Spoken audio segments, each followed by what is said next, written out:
Hi folks, welcome back to Game Geeks. I'm your host Kurt Wiegel. Today's episode, the Star Wars role-playing game Saga Edition by Wizards of the Coast.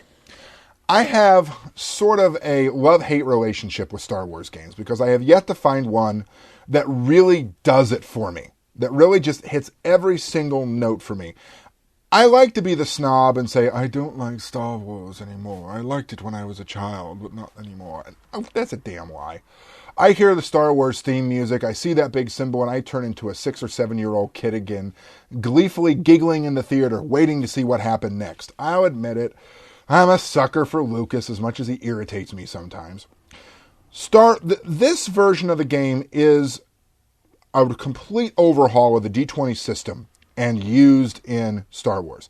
I have the D6 version of Star Wars, which worked really, really well for me up until Force Powers, and then it kind of fell apart in my opinion. Then I got the first D20 version of the Star Wars game, which clunk, it drugged and moved slow and hurt. And then I got the expanded and revised version, which worked better in my opinion, but it was still slow and clunky in D20, and when I had a player said, I aim for the eyes of the big scary monster, and there's no rule for called shots in the Star Wars D20 book, and it was like, So then I got out of Star Wars again for a while. Now this comes along. This is very interesting because they've really, it's D20, kinda.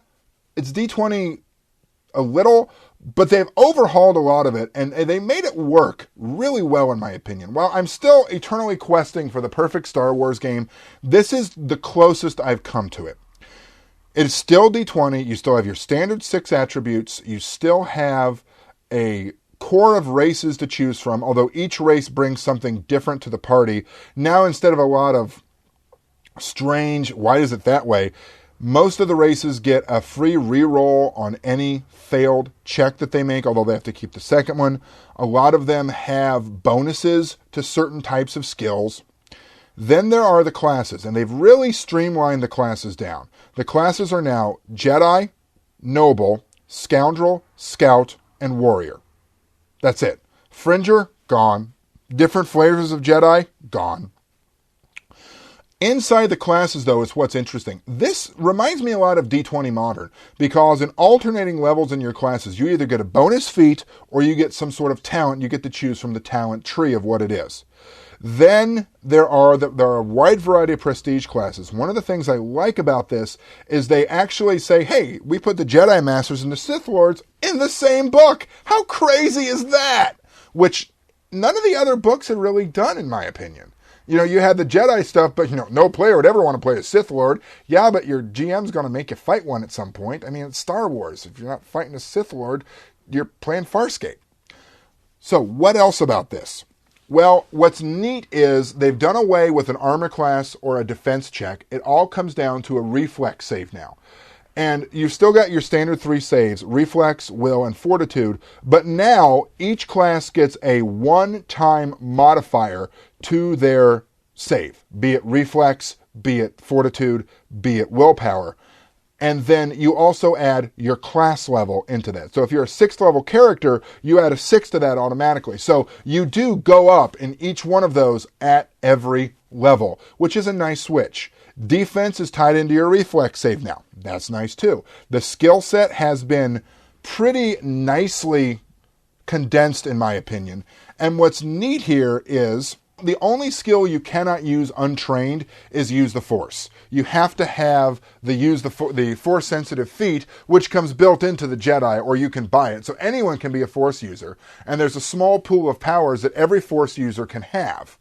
Skill checks are made in a different way. In this, you use half of your class level, plus whatever the modifier is, plus 5 if you happen to be trained in that skill. So obviously you don't get a big pool of skill points that you choose from every level.